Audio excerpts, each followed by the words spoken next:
শুভ সকাল বন্ধুরা, welcome back to my channel ননদ বৌদি ব্লগস। তো আজ হচ্ছে 21 তারিখ মঙ্গলবার। তো এখন ঘড়িতে বাজছে 9:30। তো আমি অনেকক্ষণ আগে ঘুম থেকে উঠে পড়েছি, ওই 8টা নাগাদ আমি ঘুম থেকে উঠে পড়েছি। তো উঠে আমার সমস্ত বাসি কাজ আমি করে নিয়েছি, নিয়ে আমার স্নানও হয়ে গেছে। তো এখন আমি করব পুজো। আর আজকে হচ্ছে সোনুর দ্বিতীয় পরীক্ষা, আজকে হচ্ছে ওর কেমিস্ট্রি পরীক্ষা।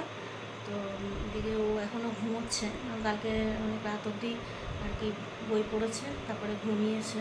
তো ওই জন্য আমি আর ওকে ডাকলাম না, ও ঘুমোচ্ছে। সেই ফাঁকে উঠে আমি তাড়াতাড়ি করে সব কাজগুলো সেরে নিলাম। আর এখন করব পুজো, আর তারপরে একটু যাব রান্নাঘরে টিফিন বানাতে। তো চলো পুজোটা করে নিই।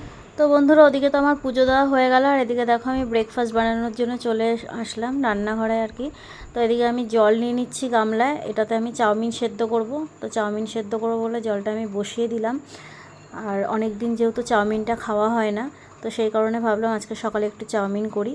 আর এদিকে দেখো বাবাও উঠে পড়েছে, তো বাবার জন্য চা বসাবো বলে আমি ফ্রিজ থেকে দুধটা বের করে নিলাম।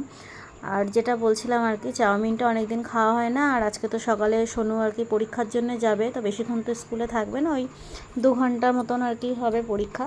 তো সেই কারণে ভাত তো খেয়ে যায় না, তাই ভাবলাম চাউমিনটাই করি। তো এদিকে চাউমিনের জল বসিয়ে দিয়েছি, আর এদিকে আমি বাবার জন্য চাটাও করে নিচ্ছি।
রেডি হয়ে গেল। আর এই যে আমি মেয়ের জন্য বেড়ে নিয়েছি চাউমিনটা, তো ওকে আগে দিয়ে দিলাম যেহেতু দেরি হয়ে যাচ্ছিলো স্কুলের জন্যে। তো ওর খাওয়া দাওয়া করে দেখো এখন পরীক্ষা দিতে যাচ্ছে, তো যাওয়ার আগে একটু ঠাকুরকে প্রণাম করে নিল। আর এদিকে আমিও রেডি হয়ে গেছি স্কুলে ওকে পৌঁছে দেওয়ার জন্যে। তো চলো ওকে আগে স্কুলে পৌঁছে দিয়ে আসি, তারপরে আমি খাওয়া দাওয়া করবো। যদি আমি খাওয়া দাওয়া করতে যাই অনেক দেরি হয়ে যাবে ওর, তো সেই কারণে ওকে স্কুলে পৌঁছে দিয়ে এসে তারপরে তোমার দাদাভাইয়ের জন্য চা করব, তারপর দুজনে একসঙ্গে খাওয়া দাওয়া করে নেবো। তো চলো আগে স্কুলে ওকে দিয়ে আসি।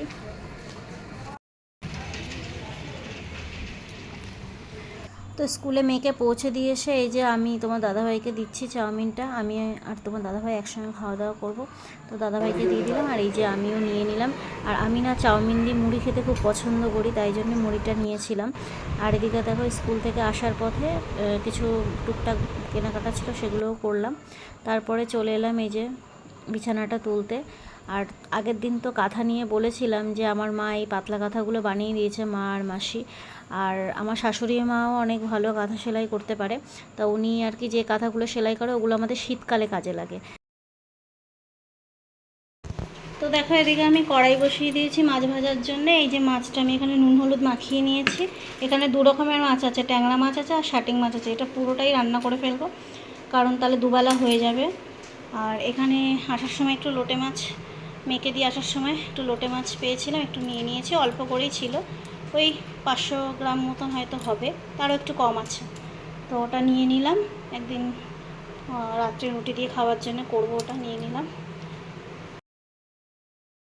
তো এদিকে আমার কড়াইটা গরম হয়ে এসছে, তো মাছ ভাজার জন্য আমি তেলটা দিয়ে দিলাম। আর এদিকে দেখো আমি মাছের ঝোল করব, আর এদিকে চাল কুমড়োটা আমি ফ্রিজ থেকে বের করে নিলাম, নিরামিষ চাল কুমড়ো ভাজা হবে আর কি। বোন তো মাছের ঝোল খাবে না, তো সেই কারণে মাছের ঝোলটা করে তারপরে গ্যাসটা মুছে ভালো করে তারপরে আমি আবার চাল কুমড়োটা রান্না করব। ভাত আর চাল কুমড়োর নিরামিষ ভাজাটা আর কি করব। তো সেই কারণে এই যে আগে মাছের ঝোলটা করে নিচ্ছি, এদিকে মাছের ঝোলের মশলাটাও আমি করে নিয়েছি। তো যেহেতু তাড়াতাড়ি রান্না করছি, কারণ সোনুকে আবার আনতে যাওয়ার আছে, তো সেই কারণে একটু তাড়াতাড়ি আর কি রান্নাটা করার চেষ্টা করছি। আর এদিকে আমি মাছের ঝোলের জন্য আলুটাও কেটে নিয়েছি।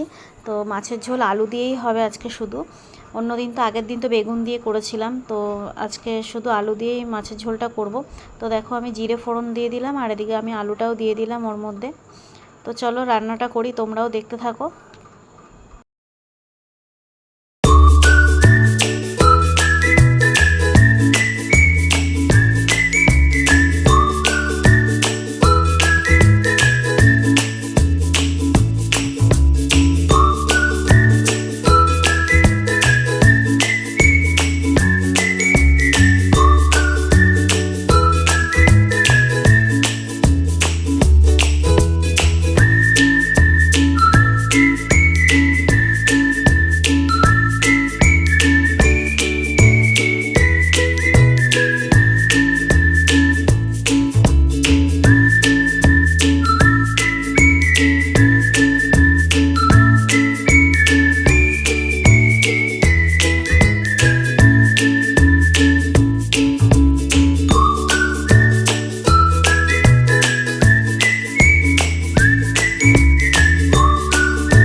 আর দেখো এদিকে আমি গ্যাসটা ভালো করে সাবান দিয়ে আর কি মুছে নিচ্ছি, কারণ বোন তো নিরামিষ খাবে, তো সেই কারণে আর কি মাছের ঝোলটা করে আগে সরিয়ে নিলাম, এরপর আমি নিরামিষ চাল কুমড়ো ভাজা আর ভাতটা করব। তো সেই কারণে গ্যাসটা ভালো করে মুছে নিচ্ছি। ওর আর কি শ্বশুরবাড়ি একজন মারা গিয়েছে, তো সেই কারণে বোন এখন খাচ্ছে না কিছুদিন। আর এদিকে দেখো আমি লোটে মাছটাও কেটে নিচ্ছি, কারণ লোটে মাছটা তো এখন রান্না করব না, কেটে ধুয়ে পরিষ্কার করে ফ্রিজে রেখে দেবো, তো পরে একদিন করব। লোটে মাছটা কেটে নিচ্ছি পরিষ্কার করে। আর তোমরা লোটে মাছ খেতে কে কে পছন্দ করো অবশ্যই কমেন্টে আমাকে জানিও। আমরা তো খুব পছন্দ করি লোটে মাছটা খেতে, মানে আমি ছোটোবেলা থেকেই দেখেছি আমার বাবা জ্যাঠারা আমরা খুব ভাই বোনরা খুব পছন্দ করি, তো সেই কারণে লোটে মাছ তো এখন পাওয়া যায়, বর্ষাকালেই বেশি পাওয়া যায়, তো সেই কারণে লোটে মাছটা কেটে এই যে ধুয়ে ফ্রিজে ঢুকিয়ে দিলাম। তারপরে দেখো চালটাও ধুয়ে নিচ্ছি, চালটাল ধুয়ে রেডি করে রেখে যাব আর কি। তো মেয়েকে আনতে যাওয়ার সময়ও হয়ে গেছে, তাই জন্য চালটা ধুয়ে রেখে রেডি হয়ে মেয়েকে আনতে যাব, তারপরে এসে আমি বাদবাকি রান্নাটা আর কি করব। তো একটু এগিয়ে রেখে যাচ্ছি কাজটা যাতে তাড়াতাড়ি হয়ে যায়, কারণ অলরেডি 2টো বেজে গেছে, তো সেই কারণে।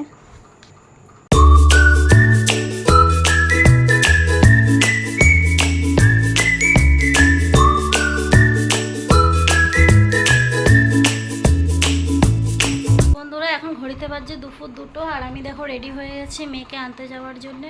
তো অর্ধেক রান্না করেছি আর অর্ধেক রান্না এসে করব।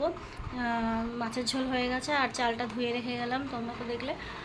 এসে বাদবাকি রান্নাটা বসাবো, কারণ ওর 1:45-এ পরীক্ষা শেষ, তো 2টোর সময় ছুটি, তো আগে ওকে নিয়ে আসি, তারপরে বাদবাকি রান্নাগুলো সারবো।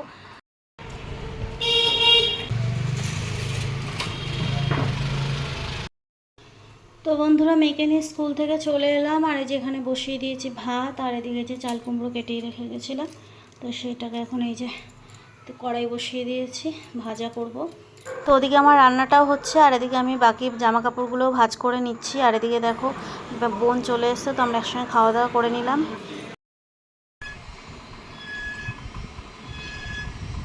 তো এখন যাচ্ছি মেডিকেল, বাবার ওষুধ আনতে, এখানে কোথাও পাওয়া যাচ্ছে না ওষুধ, বাধ্য আমাকে এখন মেডিকেলে আবার যেতে হচ্ছে। এই যে আর এদিকে আমার রায়বাগানি ননদিনী এসে দেখো খেয়ে দে আরাম করছে।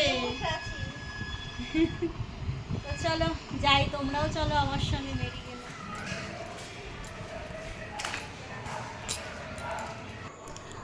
তো বিকেলে তোমরা তো দেখলে আমি হসপিটালের জন্য বেরিয়েছিলাম, মানে ওষুধ আনতে যাবো বলে। তো ওখানে আর যাওয়া হয়নি, কারণ ওই দিন ছিল 21শে জুলাই, ধর্মতলার সব বাস বন্ধ ছিল, আর মেডিকেল যেতে গেলে তো ওই বাসই লাগবে। তো সেই কারণে আর যাওয়া হয়নি। তো বোন বলল যে চলো তাহলে একটু বাগুইহাটিতে দরকার আছে, কারণ কি বোন আর কি অপূর্বকে একটা ঘড়ি গিফট করবে, কারণ অপূর্বর জন্মদিন সামনে আসছে। তো সেই কারণে বোন বলল চলো বৌদি তাহলে একটু ঘড়ির দোকানে যাই, একটা ঘড়ি কিনবো। তো ওই কারণে আমরা বাগুইহাটি চলে এসেছি ঘড়ি কিনতে। তা বোন এই দুটো ঘড়ির মধ্যে আর কি যে কোনো একটা নিয়েছে। তো কোনটা নিয়েছে বলো তো, এই যে এই ঘড়িটা লাস্টে পছন্দ করলো, তো এটাই নিল। তারপরে ঘড়ির দোকান থেকে ঘড়ি কিনে এসে এই যে মেয়েকে বলল বোন যে কি খাবি বল। তো সেই কারণে এই যে মনজিনিসে মেয়ে ঢুকলো, এখান থেকে একটা পিৎজা অর্ডার করেছিল, তো একটা পিৎজা নিল। আর এদিকে পিপি আর ভাইজি মিলে দেখো সব দেখছে কি নেবে। আর তো যাই হোক, এদিকে তো পিৎজাটা গরম করতে দিয়েছে, তো এদিকে গরম হচ্ছে, আর এদিকে আমরা নিয়ে বেরিয়ে গেলাম। তারপরে ওখান থেকে নিয়ে এই যে বাড়ির দিকে এবারে চলে এসেছি বাড়িতে। আর বাড়িতে এসে এই যে মেয়ে পিৎজাটাকে দিয়ে দিলাম মেয়েকে, তা ও এখন পিৎজাটা খাবে, আর ততক্ষণ আমি রাতে জন্য রুটিটাও করব। তা দেখো এদিকে মেয়ে আবার আমাকে এসছে সাথে এখানে খাওয়ার জন্য, আর আমার এদিকে বললাম যে তুই আগে খেয়ে নে, তারপরে একটু আমি খাবো ওখানে লাস্টে। আর এদিকে দেখো আমি রাতের জন্য আটাটাও মেখে নিচ্ছি, আর বাবা বললো একটু চা করে দিতে। তো বন্ধুরা ঘড়িতে বাজছে এখন 10:30। তো দেখো আমরা এখানে খেতে বসে গেছি, ওই যে বাবা ওখানে খাচ্ছে, বাবা দুধ রুটি আম দিয়ে খাচ্ছে, এদিকে আমি ভাত নিয়ে নিয়েছি, মাছের ঝোল দিয়ে ভাত, আর এই যে মেয়েকে এখানে রুটি মাছের ঝোল আম দিয়ে দিয়েছি। তো এখন আমরা খাওয়া দাওয়া করব, খাওয়া দাওয়া করে তারপর আমি রান্নাঘরে সব কাজগুলো গুছিয়ে আজকে তাড়াতাড়ি শুয়ে পড়বো, কারণ সকাল থেকে আজকে একটু রেস্ট পাইনি। তো আজকে সকাল সকাল শুয়ে পড়বো। আর তোমাদের দাদাভাইয়ের তো আজকে আসতে লেট হবে, কারণ আজকে খড়দায় গেছে, শনি মঙ্গলবার তো খড়দায় চেম্বার থাকে, তো ওর আজকে আসতে রাত হবে, প্রত্যেক দিনই রাত হয়। তো ওর খাবার ওই যে টেবিলে আমি ওখানে রেখে দিয়েছি গুছিয়ে। তো চলো আজকের দিনের মতন ভিডিওটা এখানেই শেষ করছি, আর দেখা হচ্ছে নতুন একটা ব্লগের সঙ্গে। তো আজকের দিনের মতন টাটা।